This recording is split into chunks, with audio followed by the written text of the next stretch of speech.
여러분 안녕하십니까? 사이언스 투데이입니다. 올 한 해는 AI의 해라고 부를 만큼 AI가 전 세계인의 삶 속으로 깊숙이 들어왔는데요. 미국 시사주간지 타임이 세계에 가장 큰 영향을 미친 올해의 인물로 AI 관련 기업 최고 경영자들을 선정했습니다. AI의 발전으로 우리의 삶이 한층 편리해졌지만 기술에 대한 무조건적인 의존을 경계하고 우리의 인간다움을 지키며 함께 공존해 나가는 길을 찾아야 할 때입니다. 오늘의 주요 뉴스 만나보시죠.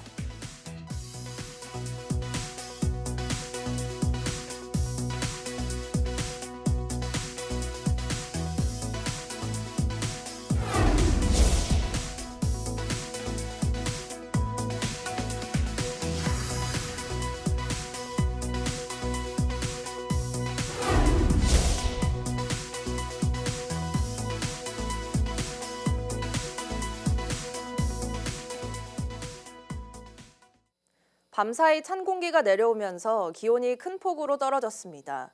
서해안을 중심으로 한파특보가 발효 중이고 경기 북서부와 충남, 호남 곳곳에 한파주의보가 발효 중이며 대부분 지역에서 바람도 강하게 불겠습니다. 낮에도 서울 7도, 대전 9도, 대구 8도에 그치며 어제보다 1도에서 5도가량 낮겠습니다. 밤사이 영동에는 10cm 넘는 눈이 쌓인 곳도 있는데 살얼음과 빙판길에 미끄럼 사고 없도록 조심하셔야겠습니다. 주말인 내일은 전국에 눈이나 비가 내리겠습니다. 특히 중부 내륙과 제주도를 중심으로는 대설특보 수준의 무겁고 많은 눈이 이어질 것으로 보여서 시설물 피해나 안전사고 없도록 대비가 필요하겠습니다. 시중에 판매되는 탄소 전기 매트 표면 온도와 발열 속도 등 핵심 성능에서 제품별 편차가 큰 것으로 조사됐습니다.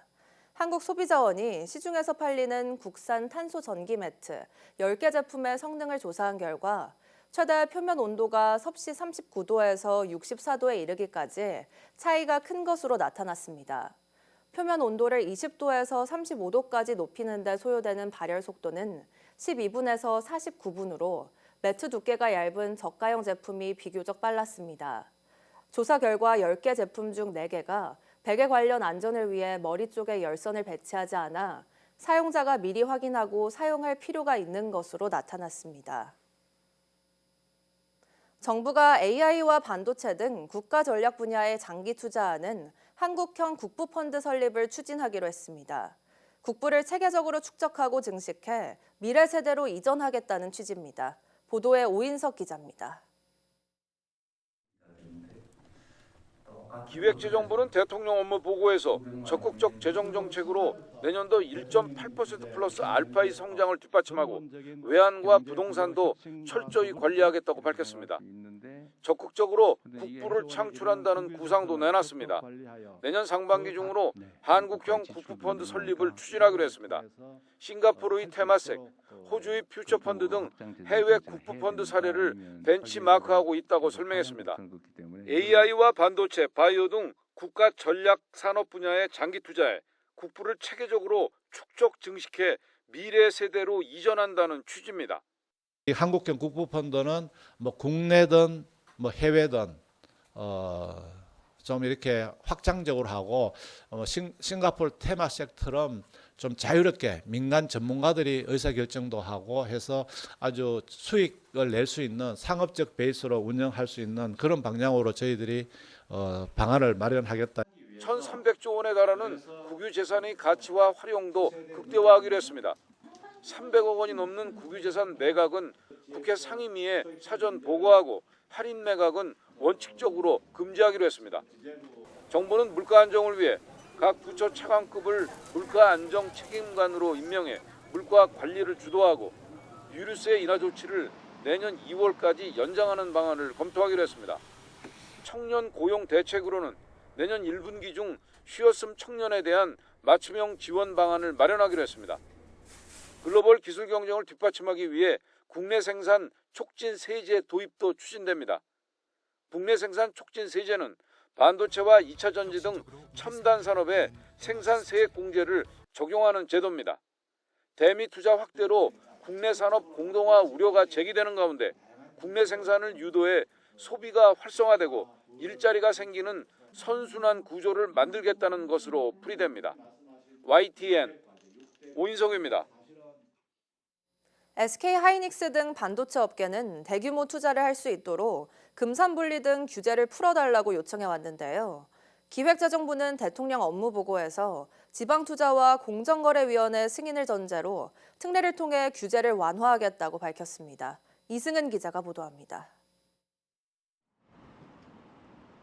SK그룹은 용인 반도체 클러스터에 600조 원을 투자하고 청주에도 4년간 42조 원 투자를 예고했습니다.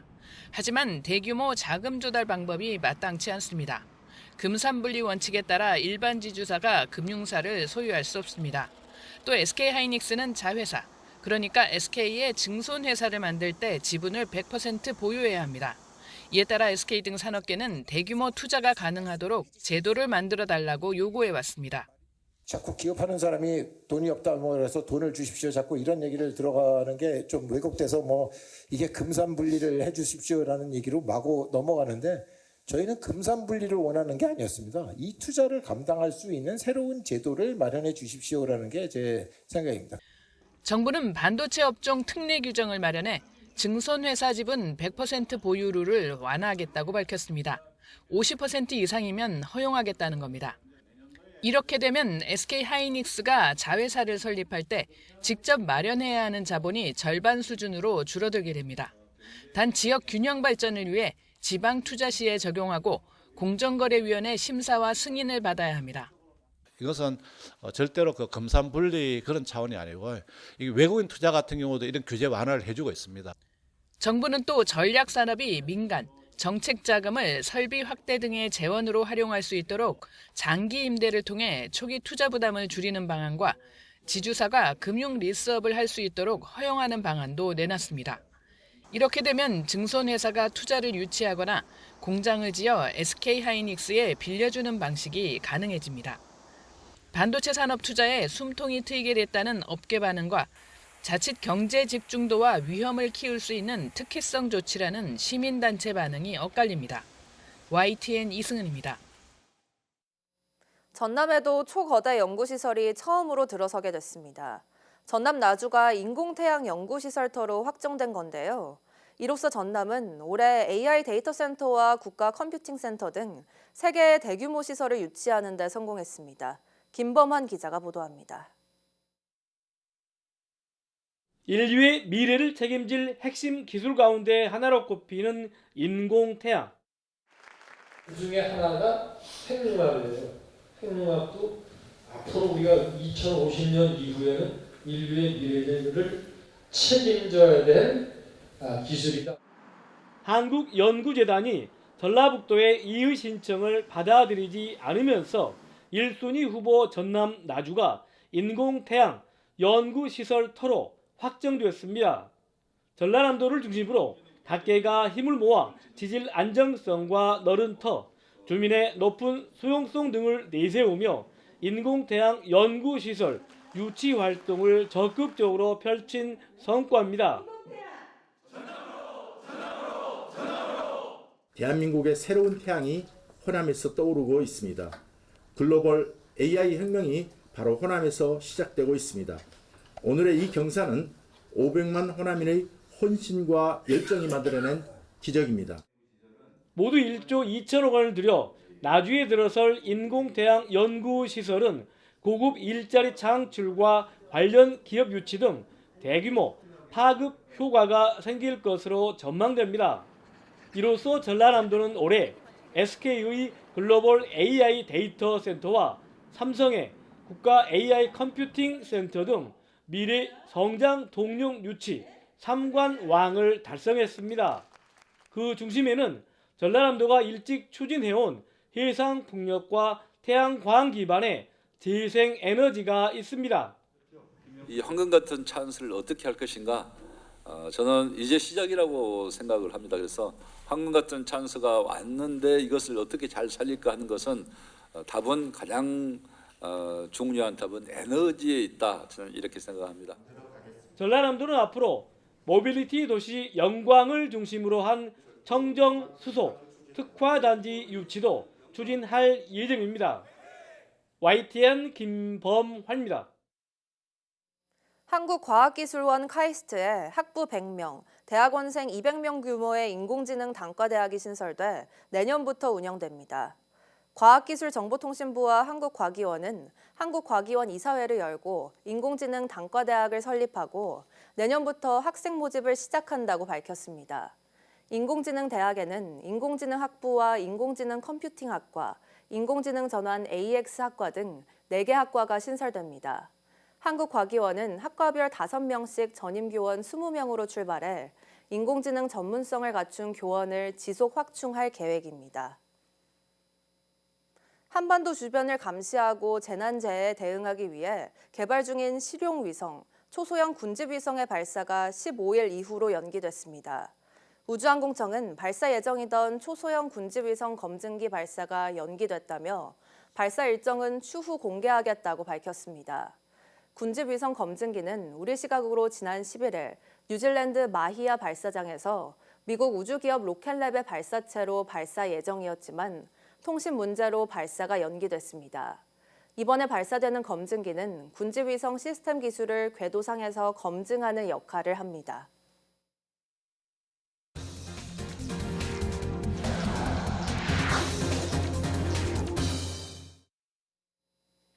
서울 지하철 1에서 8호선을 운영하는 서울교통공사 노사 간 임금 단체협약 협상이 타결돼 우려됐던 연말 지하철 교통대란을 피할 수 있게 됐습니다.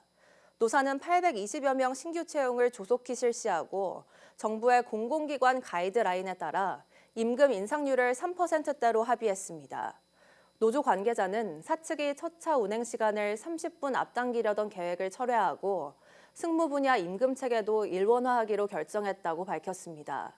어제 오후부터 협상을 이어갔던 1노조는 오늘 새벽 3시 반 교섭 결렬을 선언하고 첫 차부터 총파업을 예고했지만 2시간 뒤 재개된 본교섭에서 합의에 이르렀습니다. SRT 운영사 SR의 노조가 정부와 한국철도공사가 제시한 고속철도 통합효과에 근거가 없다며 통합 추진 재검토를 재차 촉구했습니다.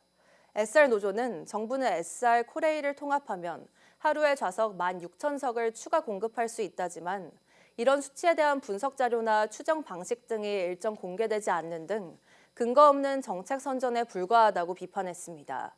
또 좌석난은 통합이 아니라 차량 투입, 선로 용량 증설로 해결해야 할 과제라고 덧붙였습니다. 아울러 통합되면 철도 경쟁체제 붕괴가 서비스 품질 저하로 이어지고 요금 인상 압박이 거세지는 등 국민 피해가 증가할 것으로 내다봤습니다.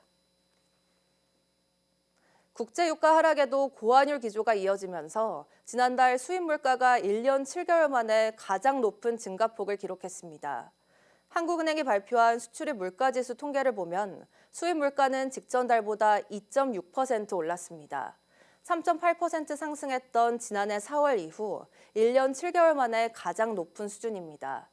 두바이유가 0.8% 떨어졌지만 지난달 평균 원달러 환율이 1,457.7원으로 2% 넘게 치솟은 영향으로 풀이됩니다. 천연가스가 비싸지면서 원재료 가격이 2.4% 올랐고 20% 넘게 뛰어오른 플래시 메모리를 중심으로 중간재도 3.3% 상승했습니다. 지난달 수출 물가는 3.7% 상승하며 10월보다 오름폭이 소폭 줄었습니다. 농림수산품이 0.9% 올랐고 디램과 가정용 냉장고, 경유 등을 중심으로 공산품이 3.7% 상승했습니다.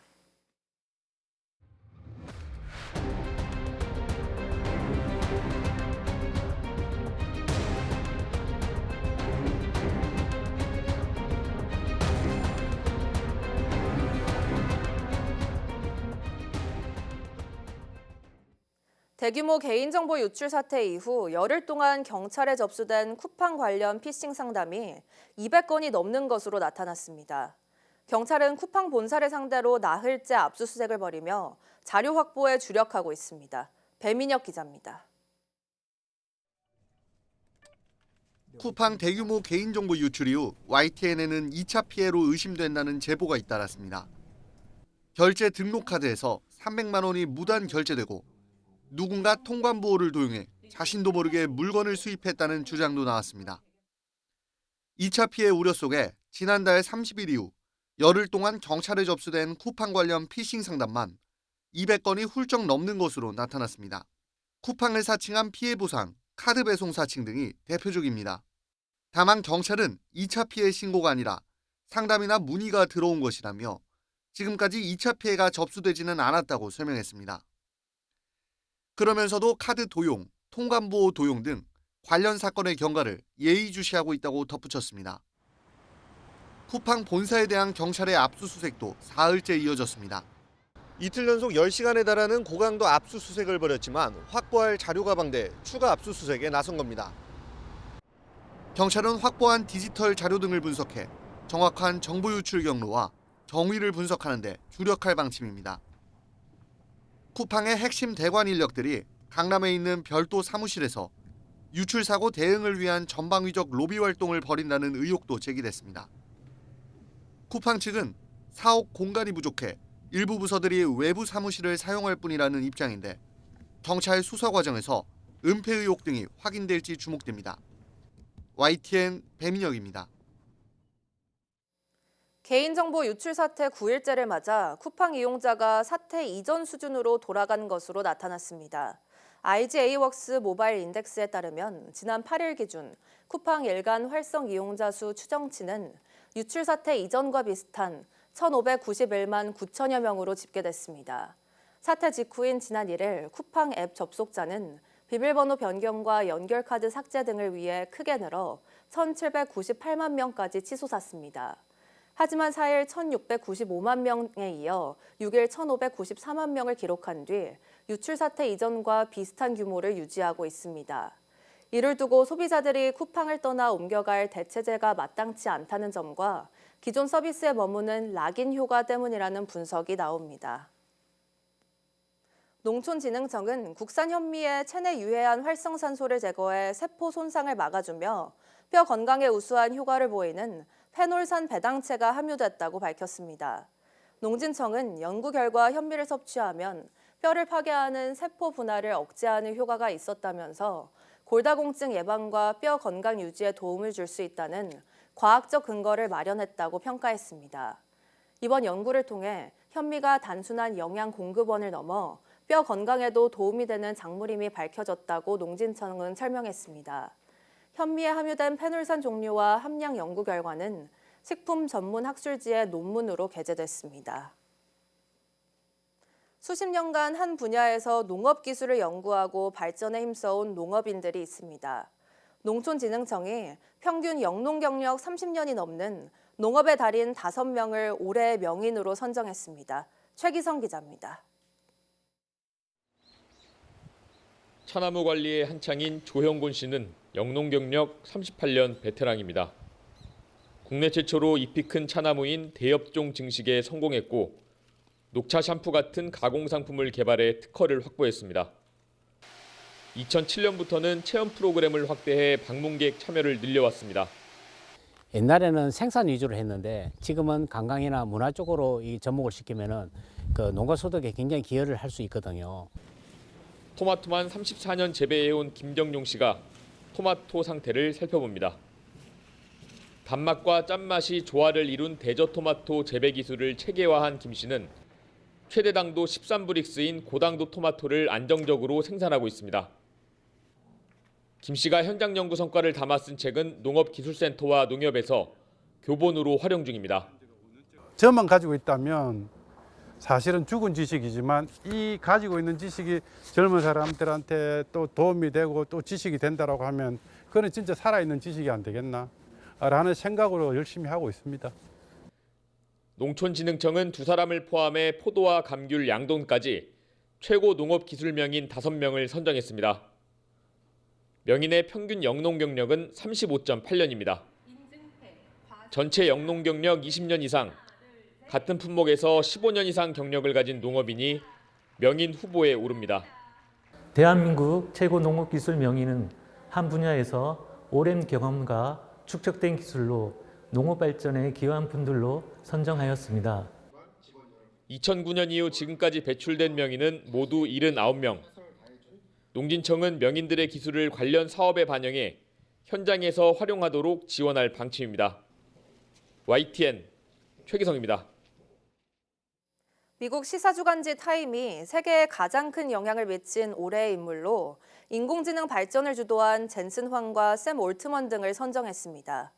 타임은 현지 시간 11일 AI의 설계자들이 올해의 인물이라며 엔비디아의 젠슨 황과 오픈 AI 샘 올트먼, 메타의 마크 저커버그와 AMD의 리사 수, 테슬라의 일론 머스크 등 AI 관련 기업 최고 경영자들을 표지에 실었습니다. 타임은 올해는 인공지능의 완전한 잠재력이 강력하게 드러나면서 AI 이전으로 돌아가거나 빠져나올 수 없다는 게 분명해진 해였다고 평가했습니다. 또 AI는 의료 연구와 생산성 속도를 높였고 불가능한 것을 가능하게 만드는 것 같았다며 AI 기술의 빠른 발전과 그것을 주도하는 사람들에 대한 뉴스와 마주하지 않기가 쉽지 않았다고 설명했습니다. 미국의 전기차 제조업체 리비안이 자체 개발한 맞춤형 인공지능 AI 칩을 활용해 내년 초 자율주행 서비스를 출시한다고 발표했습니다. 리비안은 캘리포니아주 팔로알토에서 첫 자율주행 AI 데이 행사를 열고 자체 개발한 AI 칩과 자율주행 서비스 판매 계획 등을 공개했습니다. 리비안은 내년에 생산을 시작하는 스포츠 유틸리티 차 R2에 자체 설계 칩인 리비안 자율주행 프로세서 1을 탑재할 예정이라고 밝혔습니다. 타이완 TSMC가 생산하는 이 칩은 리비안의 차세대 자율주행 컴퓨터 모델 3를 구동하며 이 모듈은 기존 차량에 탑재된 엔비디아 기반 시스템 대비 4배의 성능을 낸다고 리비안은 설명했습니다. 어제 붕괴 사고로 2명이 숨지고 2명이 실종된 광주 도서관 신축 공사장에서 이틀째 수색이 이어지고 있습니다. 밤샘 수색에도 추가 구조자는 나오지 않았는데요. 아직 굳지 않은 콘크리트와 각종 철근 등 잔해물이 함께 추락하면서 작업자 구조는 어려움을 겪고 있습니다. 나현호 기자입니다. 연결 부위가 떨어져 나간 붉은색 철제 구조물이 아래로 내려앉았습니다. 그 아래로는 철근과 콘크리트가 어지럽게 뒤엉켜 있습니다. 소방대원이 잔해 사이를 비집고 다니며 구조하기도 쉽지 않은 상황입니다. 일단 지금 현장이 안정화가 안 돼 있습니다. 그래서 지금 안정화 작업이 우선이 돼야 되기 때문에 붕괴 사고로 매몰된 작업자는 모두 4명, 하도급 업체 소속이었습니다. 이 가운데 어렵게 2사람이 구조됐지만 안타깝게도 끝내 숨졌습니다. 아직 구조하지 못한 2사람은 지하층에 있었던 것으로 추정됩니다. 옥상과 지상층 그리고 지하에 계셨습니다. 밖에 다른 곳에서 계셨다가 보니까 실제로 인원 파악하는데 좀 시간이 좀 걸렸습니다. 붕괴 당시 함께 추락한 구조물을 들어 올리기 위해 대형 크레인 2대가 투입됐고 수색견도 동원됐습니다. 날카롭게 튀어나온 철근 잔해를 소방대원이 직접 잘라가며 수색해야 하는 실정입니다. 심지어 호미를 이용해 콘크리트를 긁어내며 작업자를 찾느라 수색은 속도를 내지 못하고 있습니다. 구조물도 콘크리트 구조물이 서서히 양성이 굳어가고 있거든요. 그 호미로 다 긁어내면서 지금 작업을 하고 있기 때문에 좀 구조 상황이 더디게 진행되고 있습니다. 소방당국은 추가 붕괴 우려로 철저한 안전 조치를 하고 밤샘 수색을 벌이고 있습니다. YTN 나연호입니다. 소방 상황실의 잘못된 판단으로 사망자가 발생한 주택 화재 현장에 소방력이 지연 출동한 사실이 뒤늦게 알려졌습니다. 전북자치도 소방본부 등에 따르면 지난 6일 새벽 전북 김제시 봉의리 주택 화재 당시 화재 감지기 신고와 거주자의 불이 안 꺼진다는 호소에도 상황실 근무자가 이를 기기 오작동으로 오인해 출동하지 않은 것으로 나타났습니다. 결국 10여 분 뒤 이웃 주민의 신고를 받고서야 소방대가 출동했으나 불길이 이미 번져 있었고 80대 거주자가 집 안에서 숨진 채 발견됐습니다. 소방본부는 유가족에게 사과한다며 철저한 사실 조사와 함께 신고 접수 체계를 개선하겠다고 밝혔습니다.